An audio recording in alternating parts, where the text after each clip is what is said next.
Video ini hanya untuk mereka yang punya logika. Bagi yang tidak punya logika, skip aja. Puan Maharani mungkin akan jadi tokoh utama yang mengubah wajah PDIP. Selama ini wajah PDIP kan lekat dengan perlawanan, konfrontasi, dengan perjuangan. Tapi Puan mungkin bisa kita harapkan mengubah itu. Kita mungkin bisa berharap Puan bakal menjadi pengganti Megawati sebagai Ketua Umum PDIP pada kongres mereka yang dalam waktu dekat akan diselenggarakan. Gaya Puan bisa dibilang pro perdamaian, pro harmoni.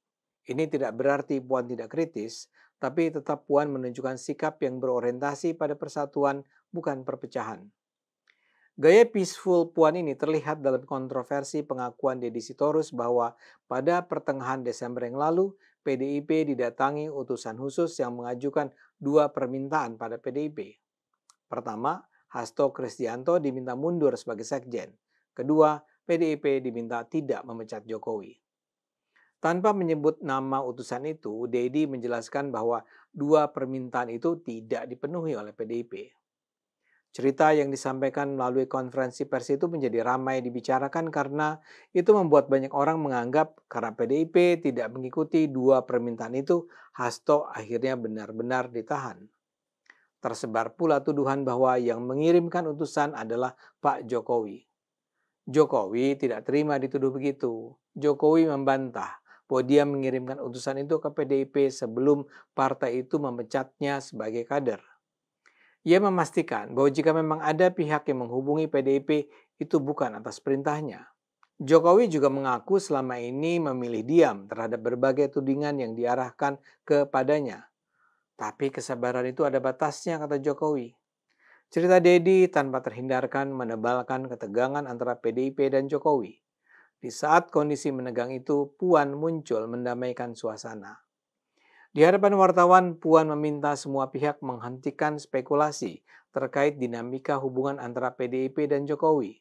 Menurutnya, spekulasi yang terus berkembang hanya akan menimbulkan perpecahan dan prasangka buruk di tengah masyarakat.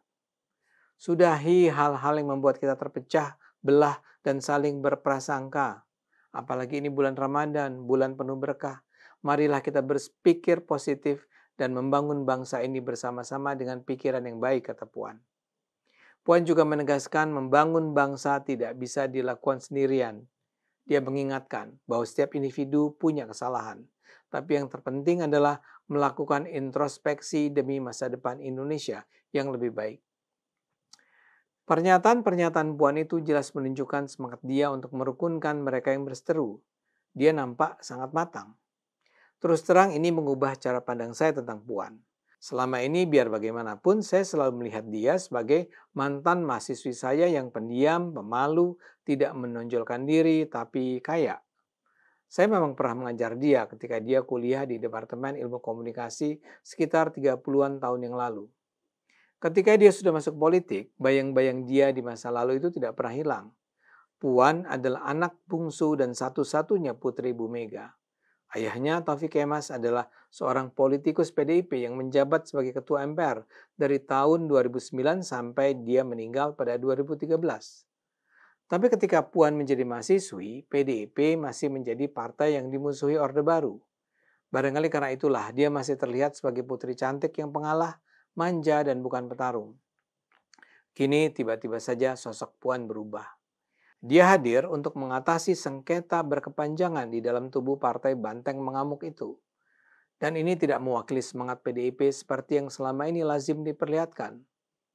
Hubungan PDIP dan Jokowi memburuk, terutama sejak masa-masa menjelang Pilpres 2024. Jokowi kan semula mendukung Ganjar Pranowo sebagai capres. Tapi akibat perlakuan Megawati dan sekutu di sekitarnya di masa-masa akhir kepresidenannya, Jokowi beralih menjadi pendukung Prabowo untuk bertarung di Pilpres 2024. Putra Jokowi pun Gibran jadi wakil Prabowo. Putra bungsu Jokowi Kaisang Pangarep jadi ketua umum PSI yang mendukung penuh Prabowo. Data menunjukkan sejak keluarga Jokowi menjadi mitra Prabowo, konstelasi pertarungan Pilpres berubah. Suara Ganjar terus menurun sementara suara Prabowo menguat. Karena itulah PDIP nampak benci total terhadap Jokowi.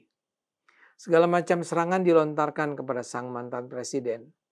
PDIP misalnya menuduh KPK telah menjadi alat untuk menjalankan pesanan politik dari Jokowi untuk menjadikan kondisi PDIP aut-autan.